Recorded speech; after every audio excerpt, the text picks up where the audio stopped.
Muito bom dia, nação, seja muito bem-vindo aqui no nosso canal Meu Mengão React, porque aqui, meu amigo, é informações do Flamengo pra vocês diariamente. Meu amigo, a notícia de última hora que emocionou aí a torcida do Flamengo é a volta do Bruno Henrique. E não é somente a volta do Bruno Henrique, é que o Bruno Henrique foi relacionado na partida de hoje contra o Fluminense. Chegou o grande dia, o Flamengo vai enfrentar o Fluminense na final do Campeonato Carioca. E, meus amigos, o Mengão tem uma boa vantagem. 2-0 foi a primeira partida em cima do Fluminense. E agora na partida de volta o Flamengo, por um empate, já leva o título. E se perder por 1-0, também leva ao título. Mas vamos torcer para o nosso Flamengo levar uma grande vitória hoje em cima do Fluminense e levantar a taça de forma gloriosa. E vamos ter aí a presença do Bruno Henrique, que está de volta no Flamengo, e daqui a pouquinho também vamos analisar a possível escalação do Flamengo. Tem o João Guilherme também analisando o Flamengo e os comentaristas do programa da ESPN Brasil. Já vou deixar os créditos ao canal da ESPN Brasil e também ao canal do João Guilherme, link na descrição como créditos. Então bora para as notícias do Mengão, mas antes, deixa aquele like e vai rapidinho e arrisque o placar aí nos comentários. Bora para as notícias do Flamengo. Sempre que eu pensava em desistir, o pessoal da fisioterapia, os médicos, minha família, todo mundo que me acompanhou de perto, a cabeça de todo mundo era igual. Você vai passar por... isso vai passar, confia. Você vai melhorar, você vai estar pronto para poder jogar novamente. Do joelho. Ó, se a gente for pra cá aqui 90, Bruno, aqui você tá com 66. Aqui, ó, bem no eixo aqui, ó. Vamos botar no eixo certinho. 60, Bruno. 78,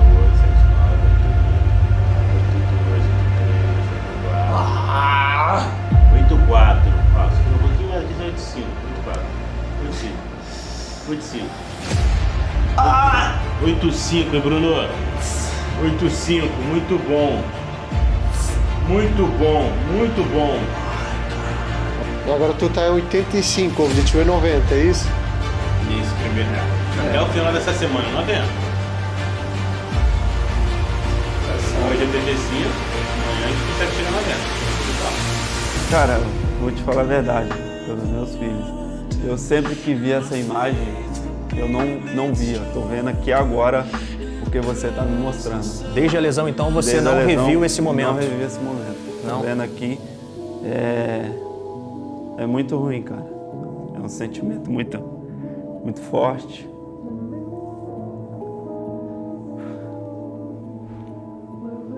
Onde só eu sei. Forte. O que eu passei, cara. O que eu levantei ainda pra tentar voltar. Geralmente o jogador fica estirado nesse tipo de situação, né, cara?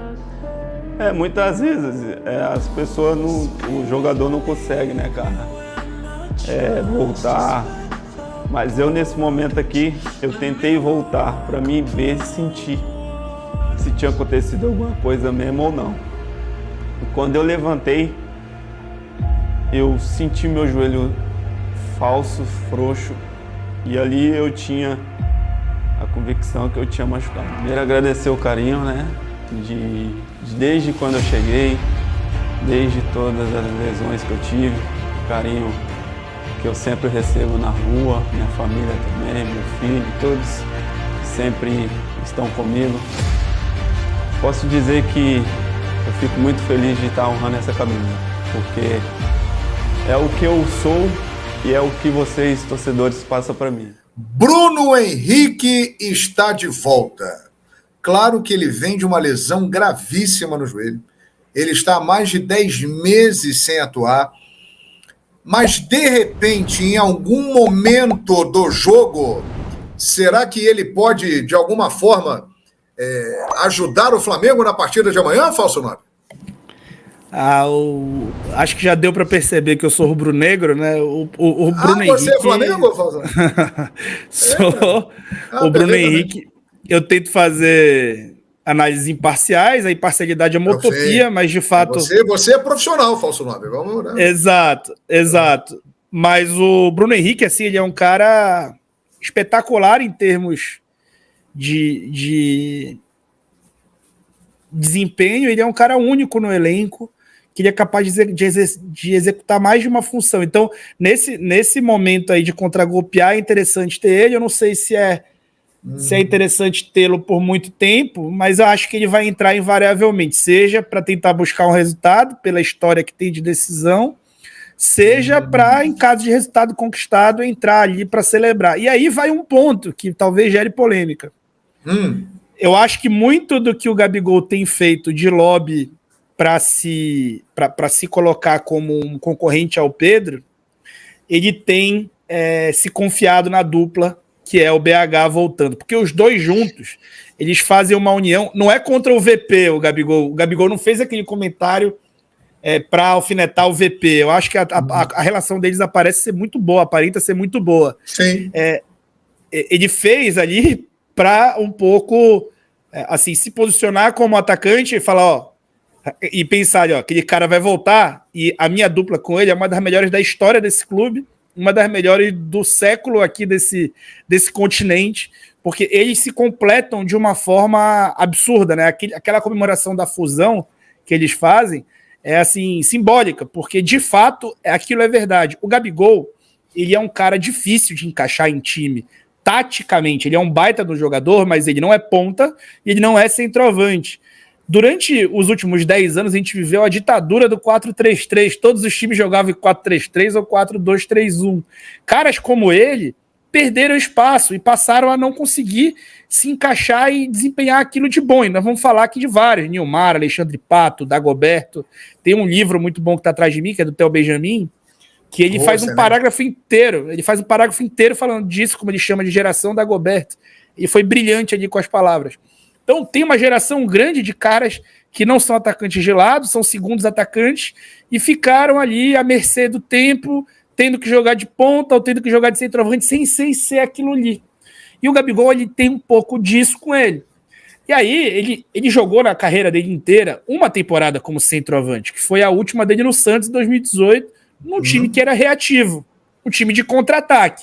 Ali é diferente você ter um centroavante do que no Flamengo, que é um cara que tem que estar de costa, pegando porrada do zagueiro e sustentando, não pode sair da área como ele sai para ser centroavante. Então você fecha a linha de passe, você deixa a defesa adversária totalmente folgada, você fica sem profundidade.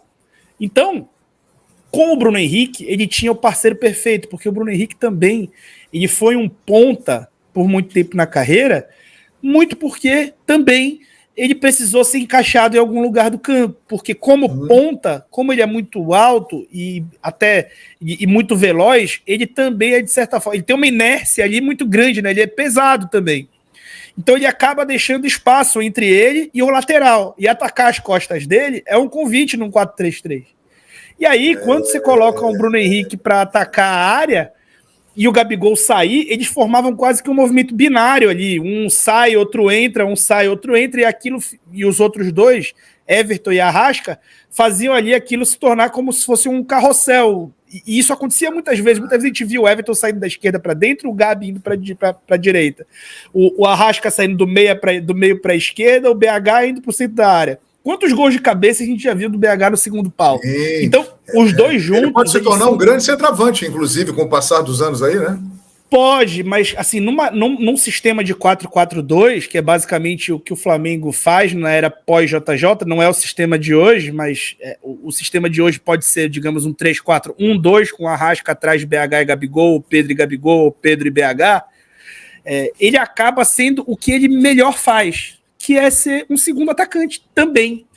Quando o JJ chega, isso é uma coisa que pouca gente lembra, se a gente for puxar o jogo contra o Internacional no Maracanã, 2-0, que o BH acaba com o jogo, o BH era o cara mais avançado do time. No início do trabalho do JJ, ele pediu o Pedro, pediu o Balotelli, não recebeu nenhum dos dois, porque ele sabia que o Gabigol não era centroavante. E aí, o BH inicia o trabalho sendo o cara mais avançado do time, e aí esse entrosamento se desenvolve, e aí o Gabigol realmente passa a ser o cara mais avançado do time, porque o time tinha outras dinâmicas ali de apoios, né? Porque o grande negócio do centroavante é que ele é o apoio de todo o resto do time. Então ele é responsável por ser a âncora do time, deixar o time afundado, mas com mais terreno, né? E o Gabigol não consegue ser esse cara, né? No último jogo, por exemplo, quarta-feira, em vários momentos, até separei alguns momentos, vou ver se eu puxo aqui. A gente vê que claramente. A gente vê que claramente ele tá fechando linha de passe, porque ele acaba baixando, a área fica vazia e ele fecha a linha de passe do meia. Então ele acaba ferrando os meias e não dando essa profundidade. Mas como dupla, ele é formidável, excepcional. Assim como o BH. Não é um ponta espetacular, mas é um atacante espetacular. Otimismo maior do Fluminense? Dá para falar que o torcedor fluminense, o torcedor tricolor, ele tá mais otimista para essa final que o rubro-negro? Não. A vantagem ainda garante isso pro rubro-negro. E o rubro-negro é um eterno otimista.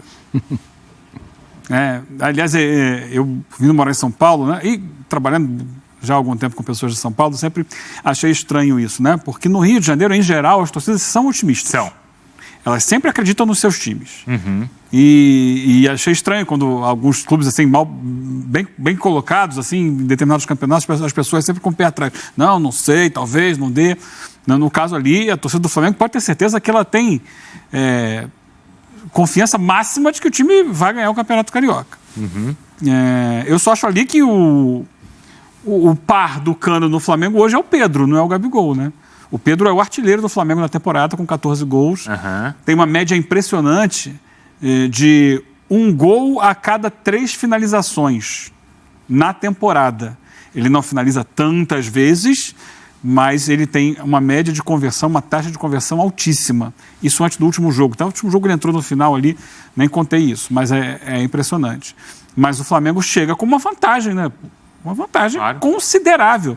Vamos lá, esquece o meio de semana. Uhum. Terminou o primeiro jogo do Maracanã sábado passado. O Flamengo vence por 2-0.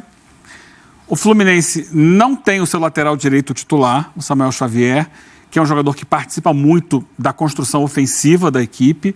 Está sempre ali naquelas triangulações, tabelas pelo lado do campo e pisando na área às vezes.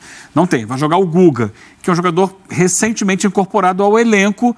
Não está tanto no espírito assim ainda do Fernando Diniz, embora seja um bom jogador.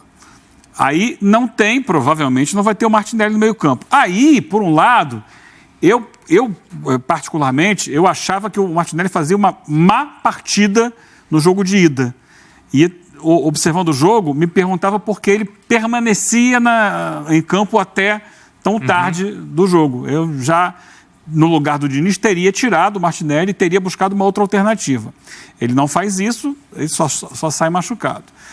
E aí ele pode promover a entrada do Marcelo na lateral esquerda com o Alexander vindo para o meio, que já jogou bem contra o Sporting Cristal.